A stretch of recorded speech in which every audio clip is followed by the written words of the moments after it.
What guns and ammo should you be using now in the late stages of this Tarkov wipe after player protection has been buffed dramatically? Today we're going to answer this question, but it can be a tricky one depending on your trader levels, quest progression and playstyle too. Gone are the days of hitting thorax through soft armor only, which means that to increase our chances of success we need to move as high up the ammo penetration chart as we can without sacrificing too much on the weapon side. So first off, we're going to look at the easy choices being 7.62x51 NATO's M62 cartridge as well as Sig Hybrid, which are some of the best bullets in the game along with being relatively unrestricted. This combination of good and accessible is why everybody seems to be using them right now, with the final piece of the puzzle being the strong weapons that they are compatible with. Sig Hybrid with 72 damage and 47 pen is the easier of the two, given that Tarkov's only weapon that uses it is the Sig Spear. I don't think that it's controversial to say that the Spear is likely Tarkov's best weapon. Its fire rate is the same as the M4 at 800 RPM, it can be modded extensively to achieve recoil and ergo levels that are practically unmatched at the top end of weapons, and of course when using the Sig Hybrid round itself, this bullet penetrates through class 5 armor over 50% of the time on the very first shot.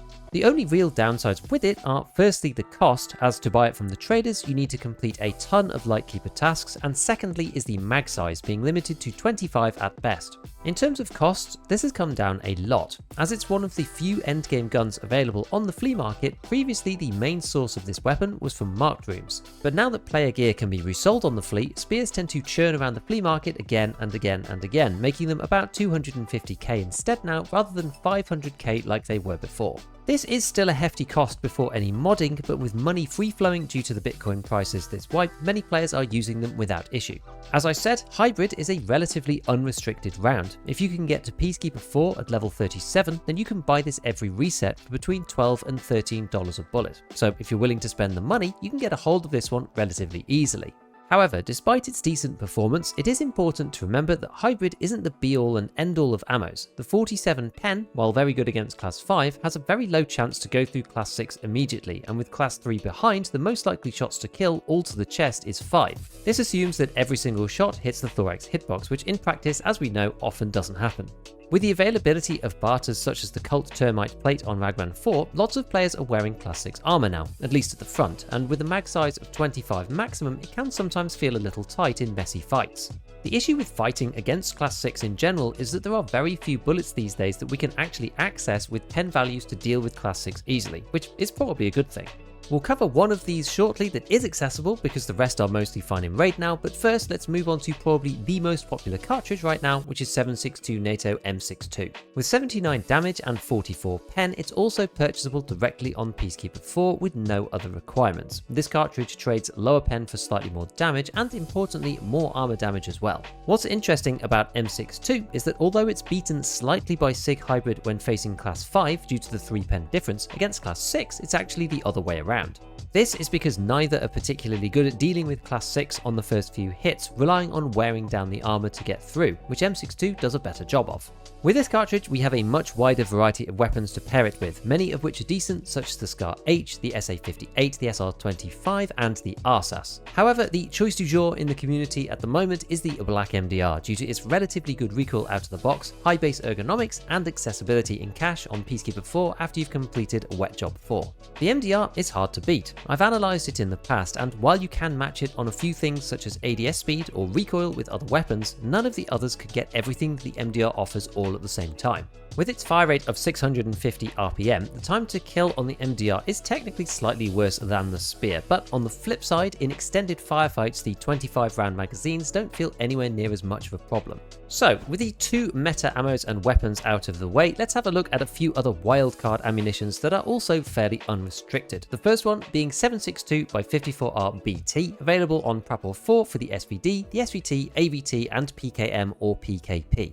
I'm going to focus on the SVD here, but let's start with the most important part. 7.62x54R BT has 78 damage and 55 pen. Approximately 10 more penetration makes a big difference against class 6 armor, reducing the time to kill from 5 bullets to 3 instead on the thorax against a class 6 with a class 3 behind. And against endgame head protection like the class 4 bastion plus a class 6 plate, we go from killing on the third headshot to a near guaranteed 2-shot and a 1/3 chance to kill them on the first hit. Of course, the major downside and difference between something like the SVD, the MDR and the Sig Spear is the fact that the SVD is not full auto, and ergo and weight is a big trade-off that can be hard to manage when modding. That said, depending on your playstyle, it can work quite well. I've been using it recently and it's been treating me fine. This also works if you were looking for something at a slightly lower level, because PS also is fine in this caliber. Obviously it's not quite as good, but with 84 damage and 45 pen, this is enough to get a 5-shot against class 6 with class 3 underneath due to its high armor damage. Given you can get this after finishing Punisher 6 at Prapor 3, which is technically at level 26 with the right trader rep, this can allow you to compete pretty early.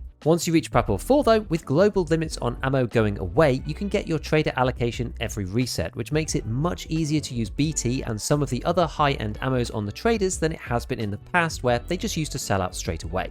Another good example of this is PS12B, which is a Prapor 4 purchase and required for the Ash 12.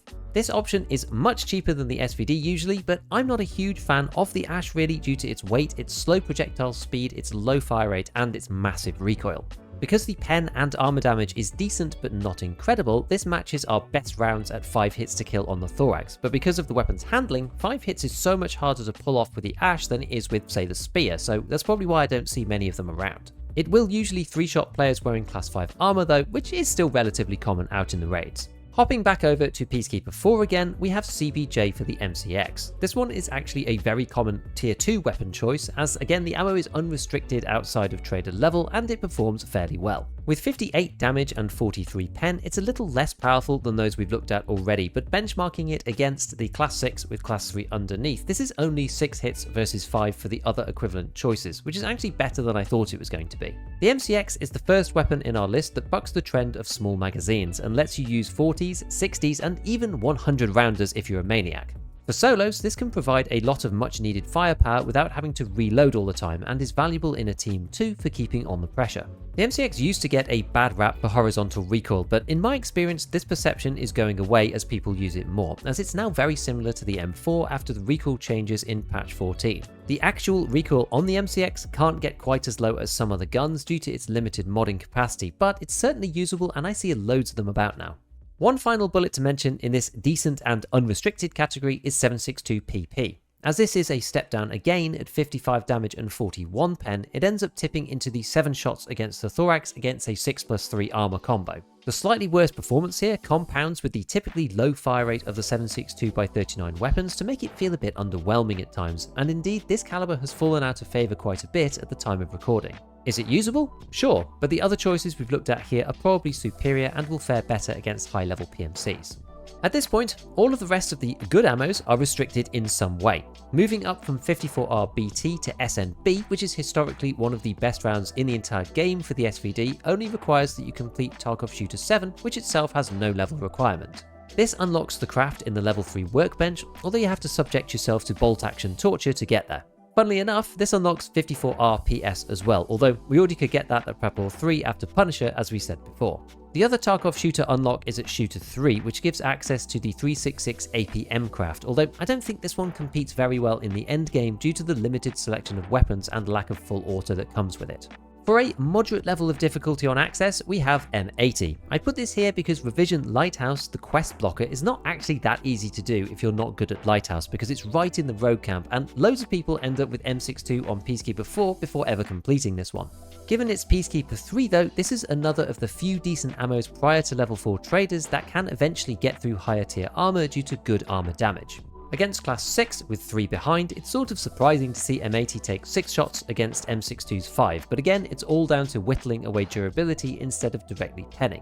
If you're a fan of the VSS, the VAL or the VSK, PAB9 can be crafted after finishing Test Drive Part 1 with 62 damage and 43 pen, resulting in yet another 6 shot to the 6-3 armor combo. The unfortunate part here is that you have to do Grenadier first after reaching level 30, which can be quite time consuming, and mags are again an issue here with this style of gun. After this, the next best is probably FMJ SX for the MP7, requiring import for mechanic at level 35, but because it's a mechanic for purchase, in reality you need level 40, which is quite high. FMJ is okay, but this is one round that's taken a huge beating with the armor plates change. Now it's basically a headshotting bullet. With its low damage of 43, against a class 6+3 combo, it takes a crazy 10 hits to kill to the thorax. M855A1 is a little better, but this unlocks a craft instead of buying from the traders after the quest Your Car Needs a Service, so it takes a bit longer to amass. All you have to do here though is retrieve a flash drive from the Lexos closed section, but it's an expensive single-use key, so if you die on the way out and you don't complete the quest, you have to buy another one, which is quite unfortunate. M855A1 is relatively decent with 49 damage and 44 pen, given the variety and flexibility of modding with the weapons that we can do, although on our 6+3 metric it's a 7-shot, which is a little lower than even something like CBJ due to the damage. Finally, in the moderate tier, we have 7.62 BP. As I said before, many have complained about BP specifically this wipe, but I think it's not as bad as people say. The problem here again is that it's a crafted ammo that's directly inferior to something like Sig Hybrid, with a slower fire rate on all of the weapons that it actually goes into. So while it's usable, it sometimes just feels a bit pointless. In some ways, it's a little bit like CBJ for the MCX, because the main advantage is the ability to use high capacity magazines. My personal favourite is the RD704 with the 50 rounder, but the crafting thing is such a sticking point for a round that only feels average. BP is technically easy to unlock because the quest Intimidator is just killing scavs, but the hurdle is level 45, which many players simply never reach, so it may not be an option for you depending on your progression. The final few rounds that I consider hard to get begins with M61. Arguably the best accessible bullet in the game due to its compatibility with the Black MDR, this is a 2-shotter through class 6 armor much like SNB, but you have to complete trophies at level 55 before getting access to the craft. This requires 20 bear and 20 USEC dog tags over level 50, so completing this one gets more likely as the wipe progresses of course, but it's never easy to do unless you are a PvP god. If you can get the levels though and complete the quest, M61 will give you a massive advantage over other players. SP6 is another decent round in the context that it performs similarly to BP with 5 shots to defeat 6+3, but it shoots at 900 RPM out of the VSS or the VAL instead, which makes a meaningful difference to time to kill. SP6 requires capturing outposts at level 42, a quest that I never intend to finish purposefully because it's too specific even after changing the pier over to the health resort, but it can be done if you want this one. The next two come one after another. For the MP7, the APSX craft requires the guide, which itself is a minimum of level 40, but because it has the lowest damage in the game of any single bullet at 35, this unfortunately keeps it at a 5-hit against 6+3 as well. After the guide, there's another quest called The Cleaner, which arrives at level 45, and if you can take down 40 raiders on reserve, which is a lot by the way, as they don't always spawn, you will get access to 300 blackout AP. This is a great bullet for the MCX, but it's similar again to SP6 or BP, so it's still stuck in the 5 hits camp against class 6, and is extremely grindy to get to. So of course, the ultimate ammo across all of these is probably M61, which kind of stands alone because so many of the other top ammos are fine in raid only at the moment. Of the 10 highest pen cartridges in the game on weapons that you can actually carry about, only 3 of them are requirable and 2 of them are for the SVD. You can go scavenging in ammo spawns for top end bullets, but you tend to not get very many, which means that most players just move down the availability spectrum until there's something that they can access readily. Because M61 itself is so hard to unlock as well, the easiest thing that most players do instead is to level to Peacekeeper 4 and use 7.62 NATO M62 in an MDR or hybrid for the spear. These perform extremely well and are accessible without any other requirements than trader level. The other ammo for equivalent weapons simply isn't better than these and harder to get, hence why we're seeing so much M62 and hybrid in the game right now. Before max traders, M80 after Revision Lighthouse is probably the best progression to performance cartridge that you can get given its Peacekeeper 3, outside of maybe PS for 7.62x54R after Punisher 6 on Prapor 3. Lower than this though, and it's actually very difficult to compete toe-to-toe at this stage with geared players due to the hitbox changes. You either have to try to leg meta with shotguns or pick low recoil weapons like the MPX and the MP5 and focus exclusively on headshots. I personally think that the armor change is okay, but the plates need some balancing work. I'm loving the fact that you can go to Kibber to get class 6 plates, but when you can barter 2 cult termites per reset on Ragman 4, well, why bother?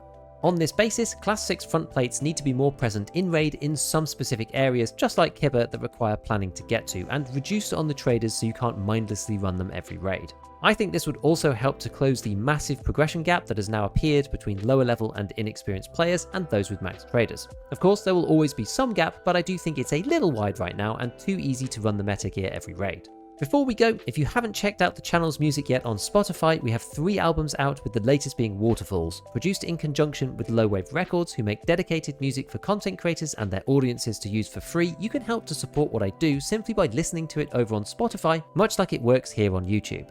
If you're a creator, you can use the music as background to streams and other content for free with no risk of DMCA takedowns or anything else. I'll pop the link down in the description to my Spotify page where you can find all 3 albums currently, including Waterfalls, and there will be more coming soon. So as usual, a big shout out to all my patrons, and as always, have fun in your raids.